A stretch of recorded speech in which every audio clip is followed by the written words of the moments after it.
जम्मू कश्मीर विधानसभा चुनाव के दूसरे चरण में भी बम्पर वोटिंग हुई है। आज फिर आतंकवाद पर लोकतंत्र भारी पड़ा है। 6 जिलों की 26 विधानसभा सीटों पर वोटिंग संपन्न हो गई है। शाम 5 बजे तक करीब 54% वोटिंग हुई है। सबसे ज्यादा रियासी में 71.81% वोटिंग हुई है, जबकि श्रीनगर में सबसे कम 27.31% वोट पड़े हैं। दूसरे चरण के बात अगर करें तो 26 सीटों में से 15 सीटें सेंट्रल कश्मीर की हैं और 11 सीट जम्मू की हैं। दूसरे चरण में पूर्व मुख्यमंत्री और नेशनल कॉन्फ्रेंस के उपाध्यक्ष उमर अब्दुल्ला की प्रतिष्ठा भी दांव पर है। तो वहीं बीजेपी के पूर्व प्रदेश अध्यक्ष रविंद्र रैना की किस्मत भी दांव पर है। 18 सितंबर को पहले फेज में 7 जिलों की 24 विधानसभा सीटों के लिए वोटिंग हुई। इस दौरान 61.38% मतदान हुआ। किश्तवाड़ में सबसे ज्यादा 80.20% और पुलवामा में सबसे कम 46.99% वोटिंग। तो ये तो वोटिंग का आंकड़ा। हमने आपको बताया कि कश्मीर में दूसरे फेज में भी बम्पर वोटिंग हुई है। अब पहले चरण में कितने प्रतिशत मतदान हुआ? 61.38% वोटिंग हुई। कब हुई? 18 सितंबर को। दूसरा चरण आज रहा, जहां कितनी हुई? 54% वोटिंग शाम 5 बजे तक हुई है, 25 सितंबर यानी कि आज। इससे पहले जितने भी चुनाव हुए उनमें मतदान का प्रतिशत बेहद कम होता था और यकीन मानिए 3% पूरी पोलिंग से, 5% पूरी पोलिंग से, 7% पूरी पोलिंग से उम्मीदवार विधानसभा और लोकसभा में चले जाते। बड़गांव की बात कर लेते हैं। बड़गांव की 5 सीटों पर 58.97% वोटिंग हुई। गांदरबल की 2 सीट पर 58% वोटिंग हुई और पुंछ की 3 सीटों पर 71.59% मतदान हुआ है। राजौरा की 5 सीट पर 67.77% मतदान हुआ है। रियासी की 3 सीटों पर 71.81% मतदान हुआ है और श्रीनगर की 8 सीटों पर 27.31% मतदान हुआ है। ये आंकड़े शाम 5 बजे के हैं। आपने देखा कि कई सारी तस्वीरों में बहुत ज्यादा मतदान हुआ है। दूसरे चरण की कुछ सीटें मैं आपको दिखा रहा हूं जहां पर मतदान हुआ। आपकी टीवी स्क्रीन पर पहली जो तस्वीर है वो बड़गांव की है। इसके बाद दूसरी तस्वीर गांदरबल की है। पुंछ की तस्वीर आपको दिखाई दे रही है। राजौरी की तस्वीर आपको दिखाई दे रही है, जहां लंबी लंबी कतारें हैं, लोग मतदान का इंतजार कर रहे हैं। इसके पहले बहुत कम होता था इस तरह की तस्वीरों में। और श्रीनगर की भी तस्वीरें आप देख सकते हैं। हालांकि श्रीनगर की करीब 8 सीटों पर मतदान कम हुआ। उधर जम्मू कश्मीर में दूसरे चरण की वोटिंग पूरी हो गई। देखिए जम्मू से हमारे इंडिया न्यूज संवाददाता अजय जांडियल की यह रिपोर्ट।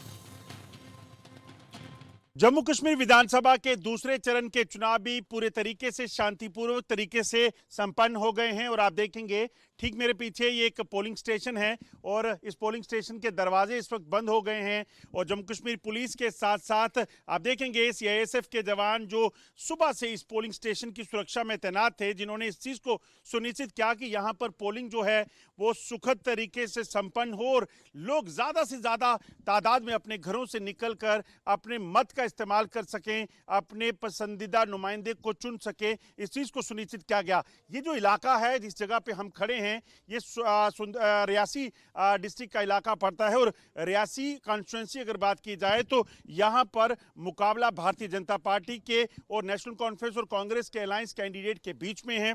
आप देखें तो मुकाबला क्या होगा, नतीजे 8 तारीख को आएंगे, मगर यह जरूर कहा जा सकता है कि जम्मू कश्मीर में दूसरे चरण के चुनाव में भी 60% से ज्यादा वोटिंग जो है वो रिकॉर्ड की गई है। इसमें सबसे कम वोटिंग जो है आपको बताऊं कि श्रीनगर डिस्ट्रिक्ट की एक जो हबाकदल कॉन्स्टिट्यूंसी है वहां देखी गई है, जिसमें लगभग 15% के करीब पोलिंग रिकॉर्ड की गई, जबकि सबसे ज्यादा पोलिंग जो है वो 75% से ज़्यादा हुई है वो माता वैष्णो देवी कॉन्स्टिट्यूंसी है। इसी तरह से कई पोलिंग स्टेशन पर 80% से भी ज़्यादा पोलिंग हुई है। ये बताता है कि कैसे 10 सालों के बाद हुए इन चुनावों में लोगों ने बढ़ चढ़कर हिस्सा लिया है और इस चीज़ को सुनिश्चित किया है कि वो अपने हक का इस्तेमाल करके लोकतंत्र की ताकत जो उन्हें मिली है उसका इस्तेमाल करके अपने नुमाइंदे को चुने, अपनी सरकार को चुने। और अब 8 तारीख को जब नतीजे आएंगे तीसरे चरण के चुनावों के बाद, तो साफ हो जाएगा कि जम्मू कश्मीर की सत्ता की चाबी किसके हाथ लगने वाली है। नेशनल कॉन्फ्रेंस और कांग्रेस गठबंधन यहां सरकार बना पाएंगे, या फिर भारतीय जनता पार्टी जो केंद्र में 10 सालों से है और जम्मू कश्मीर में सरकार बनाने का दावा कर रही है, वो अपने पैंतरों में कामयाब रहेगी। बंटी डीगरा के साथ अजय जंडियाल, इंडिया न्यूज, सुंदरबनी। जम्मू कश्मीर में दूसरे चरण के चुनाव शुरू हो गए हैं और इस पे बात करने के लिए हमारे साथ रविंदर रैना है। 7 बजे वोट डाल दिया है सबसे पहले पहुंचकर। इसके पीछे की वजह भी पूछूंगा और ये जानना चाहूंगा कि आज जो चुनाव हो रहा है कितनी अपेक्षा है जम्मू कश्मीर के दूसरे चरणों के चुनाव में? ये लोकतंत्र का बड़ा पर्व है और भारतीय जनता पार्टी ने जिस प्रकार जम्मू कश्मीर में बड़े पैमाने पर मोदी सरकार ने काम किए हैं, मुझे विश्वास है कि भारतीय जनता पार्टी की बड़ी जीत होगी और जनता का समर्थन भारतीय जनता पार्टी को मिलेगा। चुनाव होने वाले हैं तो उसमें क्या लगता है कितनी सीटें हासिल होंगी और मुख्यमंत्री का चेहरा कौन होगा, ये बड़ी बात है। भारतीय जनता पार्टी की शानदार जीत होगी, बीजेपी की बड़ी जीत होगी और बीजेपी की सरकार बनेगी। मुख्यमंत्री का चेहरा कौन होगा? जो भी होगा भारतीय जनता पार्टी का हो। लोग जो वोट डाल रहे हैं, क्या लगता है किन मुद्दों पे वोट डाल रहे हैं? 370 जो विपक्ष कह रहा है, विकास डेवलपमेंट के मुद्दों पर चुनाव होगा। लग रहा है 370 अभी भी मुद्दा था जिस चीज को लेकर। चलिए, धन्यवाद, thank you, thank you, thank you. तो रविंदर रैना जो कि कह रहे हैं कि डेवलपमेंट के मुद्दे पर चुनाव होगा, इसी चीज़ को लेकर वो आगे बढ़ेंगे और बीजेपी सरकार बनाएंगे। बड़े आश्वस्त दिख रहे हैं, मगर कितनी आश्वस्त हैं या किस तरीके से इनको कामयाबी मिलेगी वो समय बताएगा। बंटी डीगरा के साथ अजय जंडियाल, इंडिया न्यूज़, नौशहरा। मेहंदी गर्ग लाल चौक से इस वक्त हमारे साथ मौजूद है। मेहंदी, अगर बात करें श्रीनगर की तो सबसे कम मतदान हुआ है 27%। क्यों?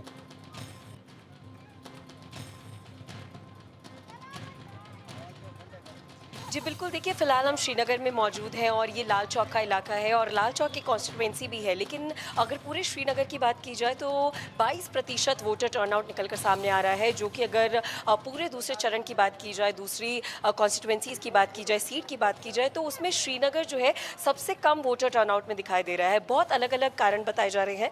जब हमने ऑन ग्राउंड लोगों से भी बातचीत की तो सबके अलग अलग कारण भी निकल कर सामने आ रहे थे। कुछ लोग आश्वस्त नहीं थे कि आगे आने वाले 5 साल किस तरीके के होने वाले हैं, तो एक क्वेश्चन मार्क सबके जहन में था कि किस पार्टी के लिए वोट करें, किस बेसिस पे वोट करें। तो इसको लेकर लोगों के मन में कश्मकश थी कि हम वोट करने जाएं या ना जाएं। तो एक ये बड़ा कारण, लोगों से बातचीत जब की तो समझ में आया कि लोग कंफ्यूज्ड हैं, इस वजह से वोट देने के लिए नहीं जा रहे हैं। दूसरा कारण जो लोगों ने ही बताया, जो कैमरे पर बात नहीं कर रहे थे, लेकिन उनका कहना था कि गर्मी बहुत ज़्यादा है। हालांकि इसे बहाना भी बताया जा सकता है, कहा जा सकता है कि वोट ना डालने का एक बहाना दिया जा रहा था कि 11 बजे के बाद और लगभग 6 बजे तक जो आखिरी समय था वोटिंग का, तब तक बहुत भयंकर गर्मी पूरे श्रीनगर में थी।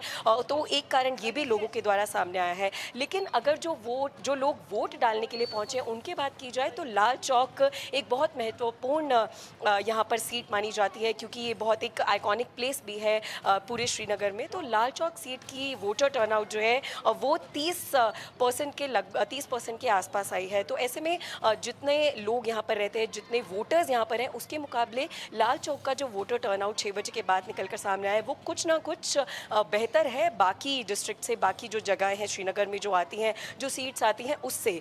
लेकिन फिर भी वोटर टर्नआउट काफ़ी ज़्यादा कम है। और जो लोग वोट करने के लिए, मतदान करने के लिए 10 साल बाद अपने घरों से बाहर निकले हैं, तो उनसे 3 चीज़ें जो है वो साफ तौर पर समझ में आती हैं कि मुद्दे क्या हैं इन चुनावों के, या किन मुद्दों को सोचते हुए उन्होंने इस बार मतदान किया है। तो यूथ की बात की जाए तो सबसे पहला मुद्दा उनकी तरफ से बताया गया है बेरोज़गारी। बेरोज़गारी को लेकर, चाहे वो महिलाएँ हों, चाहे वो यूथ हो, चाहे कोई भी इंसान हो पूरे श्रीनगर का, सबने एक आवाज़ में, एक मत में बात उठाई है कि बेरोज़गारी सबसे बड़ा मुद्दा इस पूरे इलाके में है। दूसरा, कहीं ना कहीं ड्रग यूज़ का एक मुद्दा भी लोगों के द्वारा सामने आया है कि यहाँ पर बहुत ज़्यादा ड्रग का यूज़ बढ़ता जा रहा है। तो उसको लेकर भी आगे आने वाली 5 साल में जो सरकार होगी उससे एक अपील की गई है कि इसको मद्देनज़र रखते हुए भी कुछ ना कुछ इसके सॉल्यूशंस लेकर आए जाए। और महंगाई को लेकर भी कुछ औरतों से जब हमने बात की तो उन्होंने बताया कि महंगाई भी यहाँ पर कहीं ना कहीं एक मुद्दा बना हुआ है। हालांकि पूरे श्रीनगर में ये मुद्दा नहीं है, कुछ इलाकों के लोगों से ये बात निकल कर सामने आई है। और सिर्फ लाल चौक सीट पर ही नहीं, लाल लाल चौक कॉन्स्टिट्यूंसी पर ही नहीं, हमने दूसरी जो श्रीनगर में दूसरी सीट्स आती है वहाँ पर भी जाके लोगों से बात की थी। अगर हम हजरत बल की बात करें तो वहाँ पे भी लगभग 25% का वोटर टर्नआउट निकल कर सामने आया है और वो भी एक काफ़ी स्ट्रॉन्ग सीट मानी जा रही है, क्योंकि वहाँ पर जो मुकाबला है वो भी काफ़ी ज़्यादा स्ट्रॉन्ग है।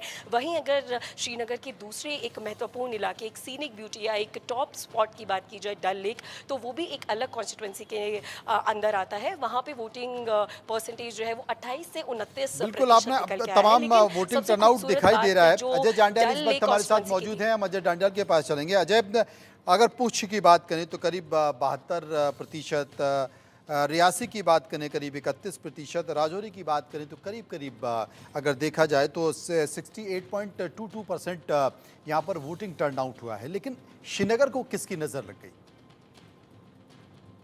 देखिए मनोज, इस चीज का पहले से अनुमान लगाया जा रहा था कि अर्बन एरियाज में वोटिंग कंपैरेटिवली कम होगी, मगर इतनी ज्यादा जो है कम चली जाएगी ये कहीं ना कहीं सोचा नहीं था। और इस चीज को लेकर यकीनन इलेक्शन कमीशन भी कहीं ना कहीं इस पे विचार करेगा कि आखिरकार ऐसा क्यों हुआ। हालांकि देखिए, अगर कश्मीर की रिकॉर्ड देखें मनोज, तो पहले जब आतंकी गतिविधियां होती थी, बंद की कॉल होती थी, पत्थरबाजी होती थी या फिर कैलेंडर निकला करता था हुर्रियत का, उसके कारण जो है वो बायकॉट होता था। मगर अब जब कहीं कैलेंडर नहीं है, जब पत्थरबाजी नहीं, आतंकी घटनाएं नहीं, और कश्मीर के सेंट्रल कश्मीर के शहर में जो है अगर इस तरह से वोटिंग हो तो यकीनन वो उसमें लोगों की लापरवाही कहा जा सकता है।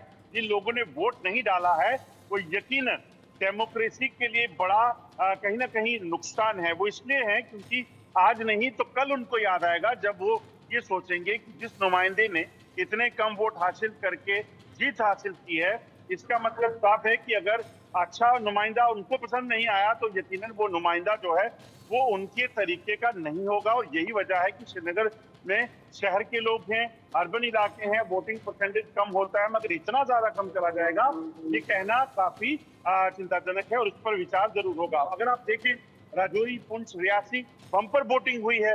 अगर आप देखें तो श्रीनगर डिस्ट्रिक्ट से के अलावा बड़गाम की बात करें, आप देखिए वहां पर क्या है, कितनी बेहतरीन वोटिंग हुई। गांदरबल में वोटिंग बेहतर हुई, मगर श्रीनगर में 15 से 28 या 20 या 25% वोटिंग जो है वो कहा जाए तो बहुत ज्यादा जो है वो कहीं ना कहीं चिंता का विषय प्रशासन के लिए और खासतौर पर इलेक्शन कमीशन के लिए भी है।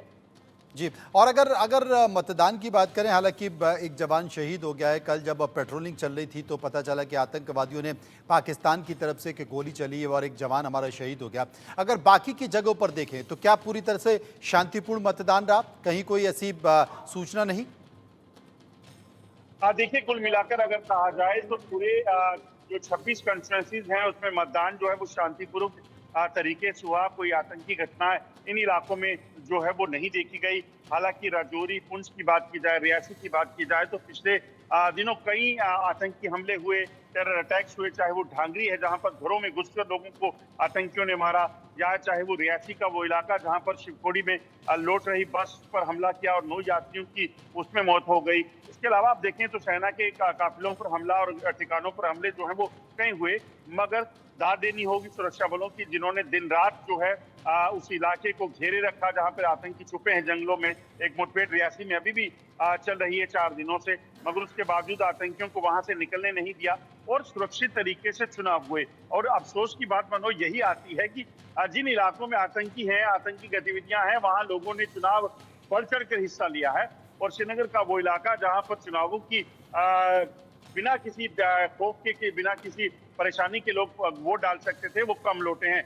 एक चीज जरूर कहूंगा मनोज, इसमें एक चीज को लेकर और देखना होगा, क्या लोगों को वो नुमाइंदे जो खड़े थे चुनावों में वो पसंद नहीं थे? ये एक बड़ा सवाल इसमें उठ के आता है कि क्या लगता है उनको कि ये जो नुमाइंदे हैं वो और अजय अभी आपको हम सुन रहे थे, आप रविंद्र रैना से बात कर रहे थे। रविंद्र रैना की बातचीत में या बॉडी लैंग्वेज में बहुत ज्यादा उत्साह दिखाई नहीं दिया। देखिए, मैं आपको बताऊं, रविंद्र रैना की कॉन्स्टिट्यूंसी में आज मैं काफी समय तक था और उसमें एक चीज देखी गई कि रविंद्र रैना के लिए भी कहीं ना कहीं बड़ी चुनौती है इस चुनाव को जीतना, क्योंकि वहां पर नेशनल कॉन्फ्रेंस और कांग्रेस का जो अलायंस हुआ है उसमें अगर आप देखें तो वहां पर सुरेंद्र चौधरी, जिनको रविंद्र रैना ने 2014 में हराया था 10,000 वोटों से, वो एक बड़ी चुनौती जो है वो बने हुए हैं, क्योंकि गठबंधन जो हुआ है कांग्रेस और नेशनल कॉन्फ्रेंस का। उसके कारण जो क्योंकि नौशहरा कॉन्स्टिट्यूंसी एक समय में नेशनल कॉन्फ्रेंस ने जीती हुई थी, यहाँ पर कांग्रेस ने भी जीत हासिल की थी। अब डिलिमिटेशन के बाद एक हिस्सा जो है वो नौशहरा में चला गया, दूसरा हिस्सा जो है वो सुंदरबनी और कालाकोट का बन गया। दरअसल रविंद्र रैना जब प्रेसिडेंट बनाए गए पार्टी के, उसके बाद उनकी वहां पर जाने का सिलसिला जो है वो कम हुआ। उस वजह से लोगों में जो हमने बात की, उन्होंने कहा कि रविंद्र रैना जो है वो यहाँ लोगों में कम उनकी मौजूदगी दिखी। इस चीज को लेकर लोगों की भारी नाराजगी रविंद्र रैना से थी। हालांकि चुनाव से कुछ दिन पहले ही उनको टिकट घोषित किया गया था, इसलिए जब उन्होंने वहां पर वापस जाना शुरुआत की तो कोशिश उन्होंने पूरी की है और उस चीज को लेकर उम्मीद भी उन्हें लग रही है कि ये सीट वो निकाल सकते हैं। मगर देखना होगा 8 तारीख को फैसला क्या आता है। बिल्कुल 8 तारीख को फैसला क्या आता है। और कटरा में भी 79 पॉइंट समथिंग यानी कि सबसे ज़्यादा मतदान वहाँ पर हुआ है। मेहंदी करके हमारे साथ मौजूद है। मेहंदी, जिस जगह आप खड़ी हुई, पूरे देश ने देखा कि वो जगह काफ़ी फेमस रही, प्रसिद्ध रही, संकेत के तौर पे तो थी ही, लेकिन यहाँ पत्थरबाजी सबसे ज़्यादा होती थी। श्रीनगर में अगर पत्थरबाजी होती थी तो यहीं पर होती थी, विरोध प्रदर्शन होता था तो यहीं पर होता था, सरकार के खिलाफ अगर नारेबाजी होती थी तो यहीं पर होती थी, दोनों तरफ से। और अगर तिरंगा भी फहराया जाता था दूसरी तरफ से तो यहीं पर फहराया जाता था। एक संकेत बड़ा महत्वपूर्ण दिया है जज जांड्याल ने, वो ये कह रहे हैं कि जहाँ पर शांतिपूर्ण व्यवस्था रही कई समय से, वहाँ तो मतदान बहुत कम गया। और जहां पर आतंकवादी घटनाएं लगातार रही, हम देख रहे थे कि पुंछ में इस तरह की आतंकवादी घटनाएं देखी गई, राजौरी में लगातार, मतलब मतदान की पूर्व संध्या पर भी राजौरी से आतंकवादी मुठभेड़ की खबरें आती रहीं, रियासी से इस तरह की खबरें आती रहीं। और वहां पर मतदान का प्रतिशत आप देखिए चरम पर है। और जहां शांतिपूर्ण है श्रीनगर जैसे इलाके में, वहां पर मतदान बहुत कम है। क्या आपने जानने की कोशिश की मतदाताओं से कि ऐसा क्यों, घर से क्यों नहीं निकले?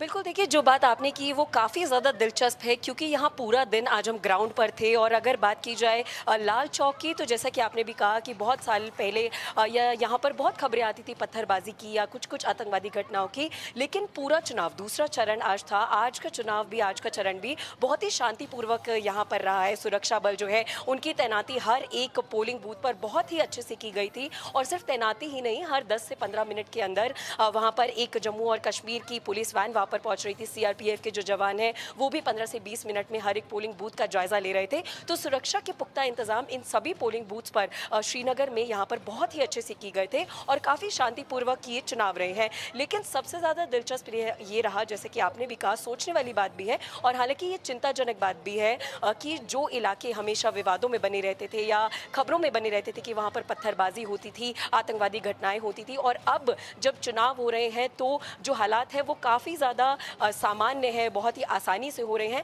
तो ऐसे में उन इलाकों में वोटिंग कम क्यों हुई? हालांकि इस पर कोई साफ तौर पर जवाब देने के लिए राजी नहीं था, किसी ने साफ तौर पर जवाब नहीं दिया। जिस तरीके से रिजल्ट सामने आएंगे 8 तारीख को या तीसरे चरण के बाद, तो हो सकता है कि धीरे धीरे पता लग पाए कि क्या कुछ कारण रहे कि श्रीनगर की जो जनता है वो इतने कम नंबर में या इतने कम वोटर टर्नआउट में अपने घरों से बाहर निकली। और श्रीनगर जैसी जगह जो कि जम्मू और कश्मीर की राजधानी भी है और बहुत ही एक महत्वपूर्ण जगह भी मानी जाती है, वहाँ पर इस तरीके का वोटर टर्नआउट इतना कम क्यों निकला? तो जैसे कि पहले भी अजय जी बता रहे थे कि एक चिंताजनक बात है, तो बेशक श्रीनगर के लिए सिर्फ सरकारों के लिए या फिर जो पदों पे लोग हैं उनके लिए ही नहीं, बल्कि लोकतंत्र का पर्व है। और 10 साल बाद जब श्रीनगर को या पूरे जम्मू और कश्मीर को ये मौका मिला है कि वो अपने मतदान से अपना एक दावेदार चुन सकते हैं, अपनी सरकार चुन सकते हैं, तो ऐसे में क्या कारण रहे जिनकी वजह से वो मतदान करने से रुक गए या अपने घरों से बाहर नहीं निकले? ये वक्त के साथ धीरे धीरे क्या एग्जैक्ट कारण है वो पता लगेंगे और 8 तारीख को जब रिजल्ट आएगा तो साफ हो जाएगा कि किस तरीके से जिन्होंने वोट भी दिया है वो किन बेसिस पे दिया है, क्या सोच के दिया है। क्योंकि देखिए मनु, जब हमने लाल चौक से जो candidate national conference alliance Congress party के साथ है उनके उम्मीदवार से बात की, एहसान परदेसी यहाँ से कॉन्टेस्ट कर रहे हैं, तो वो काफ़ी ज़्यादा कॉन्फिडेंट दिखाई दे रहे थे कि नेशनल कॉन्फ्रेंस और कांग्रेस का जो अलायंस है वो बहुत ज़्यादा महत्वपूर्ण था इन इलेक्शंस के लिए। और बेशक वो इतने कॉन्फिडेंट थे कि इस बार जो जनता है वो लाल चौक सीट से उन्हें मौका देगी और वो यहाँ पर विजय भी हासिल कर सकते हैं। तो ये कॉन्फिडेंस उम्मीदवारों के अंदर है, उन उम्मीदवार के अंदर था। लेकिन 8 तारीख को ये साफ हो जाएगा कि जनता के मन में क्या है। बिल्कुल 8 तारीख को साफ हो ही जाएगा, लेकिन विश्लेषण के तौर पर हम चर्चा कर रहे थे। अजय जांड्याल हमारे साथ मौजूद हैं। अजय, राजौरी, अगर राजौरी जिले की बात करें तो पाकिस्तान के बॉर्डर से सटा हुआ है और आज जो तस्वीरें दिखाई दी कि लोग खेतों से होकर वोटिंग करने पहुंचे, एक अच्छा खासा उत्साह वहां पर दिखाई दिया। वहां के 2 गांव मकरी और शहर के लोग रास्ता नहीं था लेकिन फिर भी वोट करने जा रहे हैं, ये संकेत क्या? देखिए, अगर बात की जाए जम्मू कश्मीर के, देखें तो इतिहास बताता है कि वहां के लोग हमेशा से इस चीज में बड़े ज्यादा शामिल रहे हैं कि जब भी चुनाव हो तो वो कम से कम नुमाइंदा अपनी मर्जी से वो चुने जो उनके काम आ सके। आज भी जब हम लोगों से बात की, सोचिए, लोग कह रहे हैं कि जो मोदी जी ने किया है वो इतना जबरदस्त है कि उसका मुकाबला नहीं है, मगर लोगों की नाराजगी अगर थी तो नाराजगी इस चीज को लेकर है कि रविंदर रैना जो है वो उनके इलाके में कम आते थे। तो नाराजगी मोदी जी से नहीं है, नाराजगी काम से नहीं है। तो ये लोगों का जो शमूलियत है, जमहूरियत में शमूलियत जो लोगों की है, ये बताती है कि लोग कितनी माइन्यूटली चीजों को देखते हैं, पार्टिसिपेट करते हैं। और लोगों से जब बात कर रहा था, जब वहां पे देखा, इतने बुजुर्ग लोग जिनको सहारे से पकड़कर लाना पड़ रहा था, वो भी कह रहे थे कि हमें वोट जरूर डालना है। वोट इसलिए डालना है क्योंकि ये हमारा हक है और इसके जरिए हम उस शख्स को चुन सकते हैं या उस शख्स को चुनने से रोक सकते हैं जो हमारे लिए बेहतर नहीं होगा। तो ये जो चीजें हैं ना, ये बड़ी जरूरी हो जाती हैं। और अगर श्रीनगर की बात करें तो श्रीनगर के लोगों को पछतावा होगा। मैं अपनी बात बताता हूं मनु, कि कुछ साल पहले जब एक बार इलेक्शन हुई, मैं अपनी ड्यूटीज के कारण, अपनी रिस्पॉन्सिबिलिटी जो मेरी है, मैं वहां नहीं जा सका वोट डालने के लिए। और जब कोई नुमाइंदा चुना गया अपने इलाके में तो मुझे बहुत अफसोस हुआ कि ये कैसे चुनकर आया।